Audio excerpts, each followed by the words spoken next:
Hello there, welcome to our channel tutorial guru again. Hope you are doing fine. I'm back with another tutorial video, and today I'll be showing you how to add friends on your Telegram app by their phone number. And now without further ado, let's dive right into the video. But before that, don't forget to like, subscribe and hit that bell icon for more videos. Now to add friends on Telegram app by phone number, let's go to Telegram app and let's go to its contact.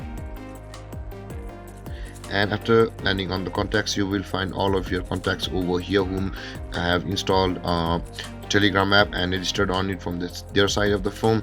Now to add friends on Telegram app on this contact list, first you'll be required to add the contact on over here, which is the contact of your phone. After adding the contact on your phone, if that contact is all available or have registered an account on Telegram, then he or she will be available over here. And there guys, this is how you add friends on Telegram app by phone number. And if you have any confusions or questions regarding the topic, don't hesitate to comment in the comment section below, and don't forget to like, subscribe and hit that bell icon for more videos. Thank you for watching guys. Peace.